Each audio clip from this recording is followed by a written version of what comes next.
So, Figma just sold to Adobe for $20 billion. And whilst the valuation might have raised some eyebrows, today I'm going to be taking you behind the scenes of the marketing which has led to Figma's growth, and it looks like that. Which made it a must-buy for Adobe. By the way, they're doing something I've never seen done this particular way before. They've flipped the whole thing on its head, which makes it quite interesting. But of course, we're also going to be taking out the lessons that you can apply to your digital marketing, whatever you sell, because remember, the fundamentals are fundamental. So whether you're software or not, whether you're targeting an 11-figure exit or not, we're going to break down some really useful digital marketing strategies for you today. Let's go.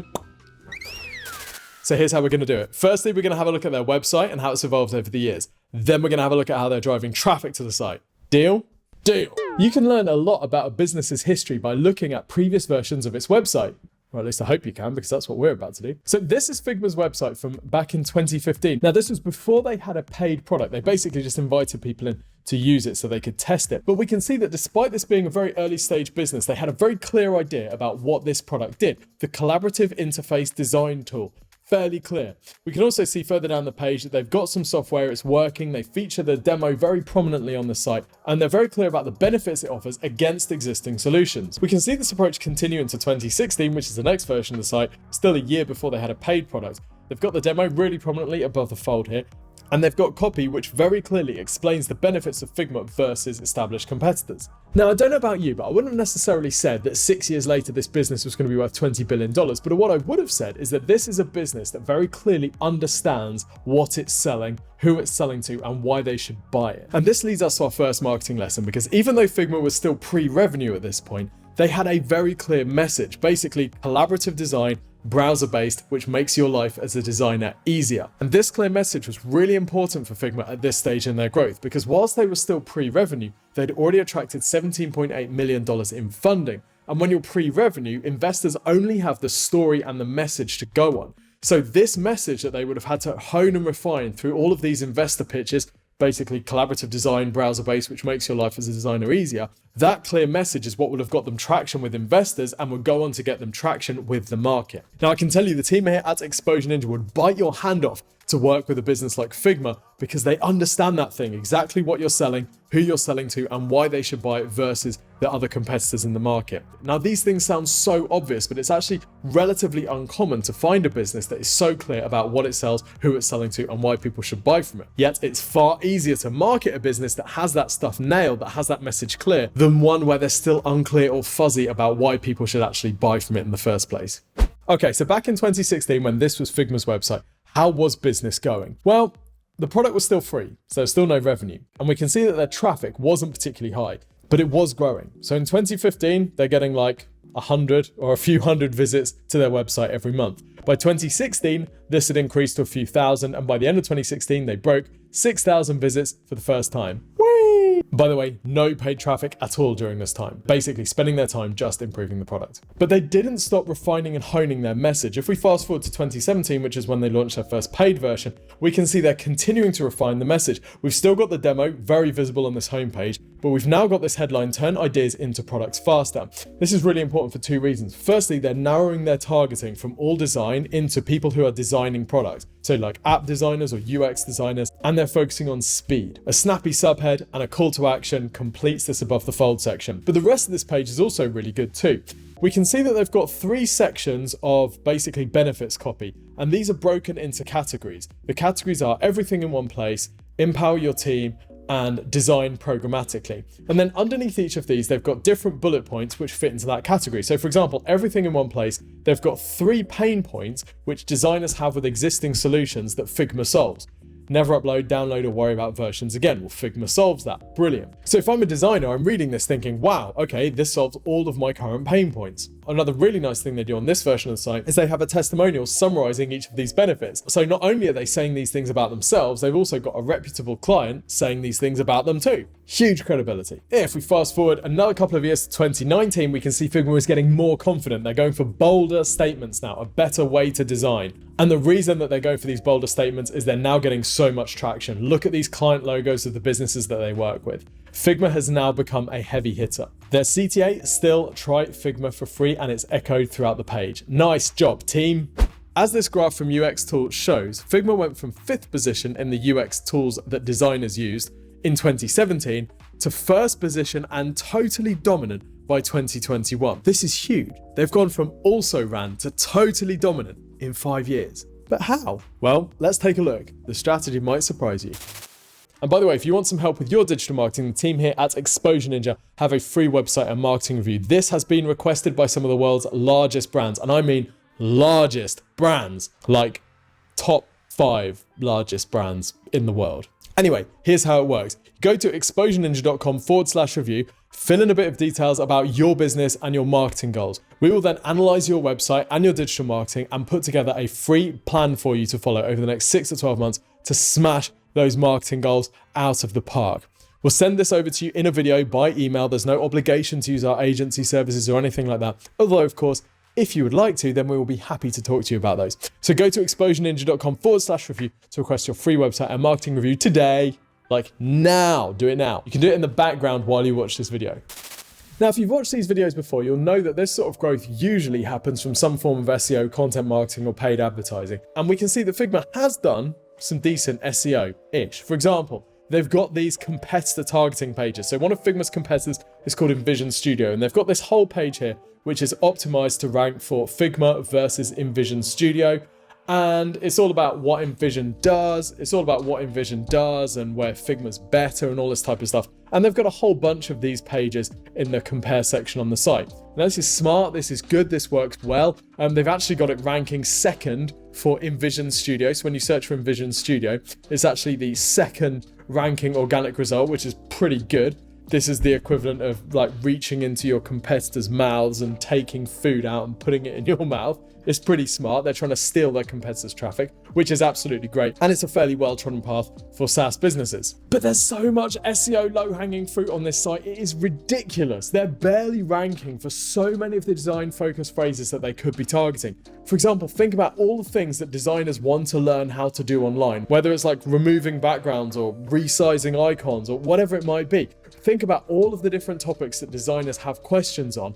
They could put a huge content section on their website showing people how to do those things using Figma, right? So, hey, you want to resize icons? Well, check out how to do this. And then the tutorials all showing them how to do it in Figma. And then the CTAs try Figma free.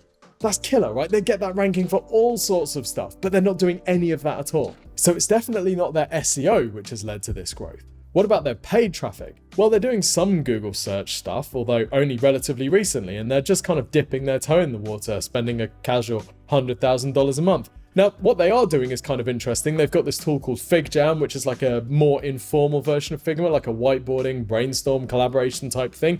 And they're driving this traffic to FigJam, clearly seeing FigJam as a sort of feeder product to the main Figma offering. But the trouble is, a bunch of these phrases that they're targeting are dubious at best. So drawing websites could be about how to draw a website, or it could be about websites about drawing. Either way, driving it straight to the FigJam product page isn't going to convert. Same with things like mind mapping or wireframing or UX design or flowcharts. Now, these might be searched for people that want to design these things. So what you want to do is send them through to a page which is, here's how to mind map or mind mapping software on FigJam, or how to mind map on FigJam. But instead, they're just dumping everyone onto this FigJam product page.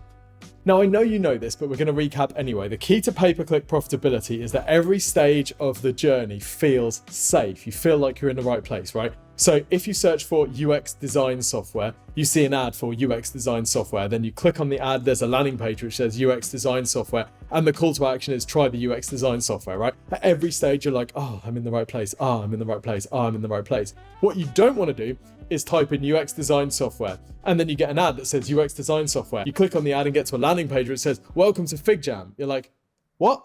I thought I wanted UX design software. So what I'd love to see them do is build out individual use case pages for FigJam that they can drive this pay-per-click traffic to. Not only will they get a higher quality score, so they'll pay less for their ads, but they won't have this awful disconnect, which is going to mean that their cost per acquisition is way higher than it needs to be. And by the way, if you want to see an example of a business that does a good job of this, Xero is a great example. So if you search for invoicing software, you get an ad for invoicing software. You then go through to a landing page, which is invoicing software. So it all feels continuous. You feel, I'm in the right place. I'm in the right place. I'm in the right place. There's no disconnect. There's no question. The conversion is seamless. Not so with Figma. So their Google Ads strategy isn't generating that sort of hockey stick growth either. Maybe paid social, you might think. Well, maybe. Let's have a look. While they're doing some paid social across Facebook and Instagram, it seems like they're targeting decision makers rather than the actual users of the product, perhaps. Another weird thing is that they're running these ads on Facebook, and yet they haven't posted on Facebook for 2 years. I know Facebook's organic reach is gone, but 2 years with no posts? That's pretty mad, isn't it? So a bit like SEO, their PPC is okay, but it's not like dominate your industry and sell for $20 billion. Okay, what's going on? Well, by Jove, I believe we've found it. If we take a look at their organic traffic in the US, we can see a very tasty looking graph. That, friends, is growth. When we have a look at the keywords driving that growth, we notice something kind of funny. What do you notice about all these keywords? They're almost all branded search traffic. This is people searching for Figma. And the main reason people search for Figma is logging into Figma. So this is all existing Figma users. These are navigational searches. I want to log into Figma to start my day's work. And this is what gives us the clue about how Figma has grown. Figma has built a farm. The farm animals are the design community. The farmers are Figma. And the produce is subscription revenue. I don't know. Anyway, Figma has built a huge community of designers. Let me show you. Figma has really active social profiles, particularly Instagram and Twitter. Here's their Twitter account, 288,000 followers. But more important than the number of followers is the number of times they're tweeting. We can see that most months this year, they've posted more than 100 tweets per week. So that's like 15 a day. We can see their Instagram also has really high follower count. We can see they're fairly active with posts, and also with Reels, getting good numbers of views on both. And their feeds are awesome. They've basically made their feeds must follow for designers. Like, they're really inspiring. It's all beautiful. They've got people from the Figma community sharing tips and tutorials on how to use Figma, how to do really cool stuff. They've got design inspirations. They've got meet the team type stuff. This is really cool. And loads of their content is this sort of user-generated content stuff, where this person is giving some recommendations on how to do this thing and they're showing how to do it in Twitter. This person's even running a webinar on how to use Figma. We see this on Instagram too. Here's someone sharing their tips on how to use Figma. This person's feed is, well, what do you notice? Either they love Figma or some sort of Figma parasite has buried its way into their brain and the only thing that they can make is Figma content. Now, all of this content is cool, it's engaging, it doesn't feel pitchy because it's not coming from Figma, right? It's coming from the users, it's coming from the community. And as well as credibility, that gives it a massive social proof element. I want to be in the cool gang. I want to be doing cool stuff like this on Figma as well. If we look at the people posting this content, none of them have massive audiences. You know, it's like 1,200 followers there, 1,400 followers there. These are obviously not going to be influencer partnerships, right? Because if you were going to have an influencer partnership, you'd partner with someone who has a much bigger following so you could buy access to their following. But wait, what you'll notice though is most of the people posting this user-generated content are designer advocates at Figma. Now, it turns out that a designer advocate at Figma is actually a full-time job. Yes, Figma has a full-time fleet of in-house content creators. And their job is basically to create Figma videos, share tips, and run tutorials and webinars about how to use Figma. This is genius, because it means when Figma has something to promote, whether it's a new product, a feature, or an event, they can go out to their army who can then create content about it. Figma can then repost this content and it doesn't feel pitchy because it feels like it's the community sharing this information with itself. Now, I wouldn't necessarily call this an influencer marketing model because usually with influencer marketing, you have a paid partnership with someone because of the size of their audience, and then they will be promoting you to their followers. And you'd either do this on a project by project basis, or you might have them on a retainer, you might work longer term with them like Gymshark does with its athletes. But this is a completely different model. This is Figma actually employing these people, not as necessarily influencers, but just as content creators. And all it wants from them is the content that it can share on its own platforms. But because it feels like the community sharing tips with itself, it doesn't activate that sort of ick factor that we all have when we feel like we're being pitched to. I absolutely love it. And of course, the net effect of all this social community building is that Figma feels really alive. Once you find these communities, it feels exciting. It feels like it's something that you want to be a part of. It feels vibrant. And this means that they collect a ton of feedback from their users about what features people want to add, questions they might have. They can build all of this into the product and show that they are learning from their audience and building this thing together. And one clear sign of the sense of community that Figma has built is when Adobe bought Figma, the announcement was greeted with total dismay with the community because it felt like Figma was losing its soul. It felt like Figma was selling out to corporates. And that's a clear sign that this business has been built on a solid community feel. Now, of course, that's not all that Figma does to build its community. They also do things like host live events where they'll have Q&As, where they'll have the CEO demonstrating new product features and taking questions from people so that they all feel involved. Knowing that the only thing students love more than partying is free stuff, they make Figma free for all students.